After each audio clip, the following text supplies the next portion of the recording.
Sa ibang balita, iginiit ngayon ng Malacanang na may prosesong sinusunod upang papanagutin sa batas ang mga taong sangkot sa maling paggamit ng pondo ng bayan. Inihag ito ng palasyo kaugnay ng pagbalik sa Pilipinas ni Attorney Gigi Reyes na kabilang sa mga kinasuhan ng plunder sa Ombudsman pork barrel scam. Ang buong ulat ihatid sa atin ni Rocky Ignacio mula sa Malacanang live. Maraming salamat, Atty. Mark. Tiniyak nga ng Malacanang na kaisa ng ang mga Pilipino ng Aquino Administration na malaman ang katotohanan sa likod ng maling paggamit ng PDAF. Sinabi ito ng palasyo sa biglang pagdating sa bansa ni Atty. Gigi Reyes, ang Chief of Staff ni Senator Juan Ponce Enrile. Binigyan din ng Malacanang ang pag-iral ng proseso ng batas sa pagtamo ng katarungan laban sa mga nasa likod ng maling paggamit ng pondo ng bayan. Nagsalita ang palasyo kaugnay ng pagbabalik sa bansa ni Atty. Gigi Reyes, dating Chief of Staff ni Senator Juan Ponce Enrile at kabilang sa pinakakasuhan ng plunder ng Office of the Ombudsman kaugnay ng umano'y PDAF scam.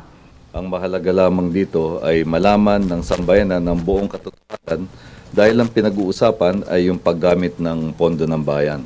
At mahalaga rin na magkaroon ng pananagutan o public accountability yung lahat ng mga dapat managot. Kaya yan ang pinagtutuunan natin ng pansin. Sagot ito ng Malacanang sa record umano ang palasyo sa pagbabalik ni Reyes para idiin umano si Enrile sa pork barrel scam. Nauna nang sinabi ni Reyes na handa siyang harapin ang kaso laban sa kanya. Hihintayin natin na umiral ang mga kinauukulang proseso ng batas hinggil dyan. Wala tayong proyekto na pasalitain siya o anyayahan siyang gumawa ng anong bagay na hindi naman nanggagaling sa kanyang sariling inisyatiba.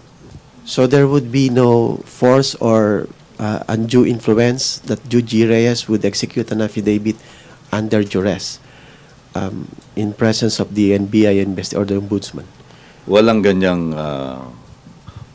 bagay no, sa programa ng administrasyon.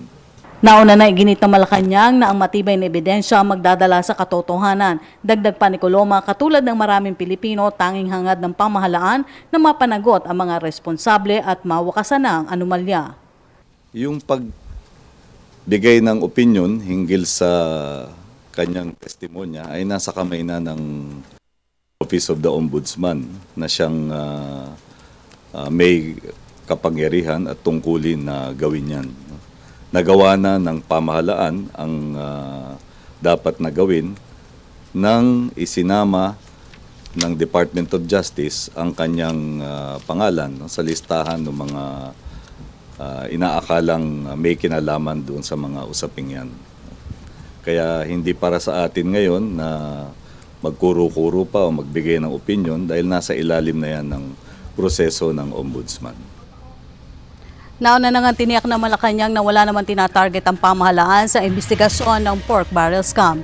At yan po ang ating pag-uulat mula dito sa Malacanang sa tulong ng RTVM. Ako po si Rocky Ignacio para sa Telebisyon ng Bayan. Maraming salamat kasama Rocky Ignacio.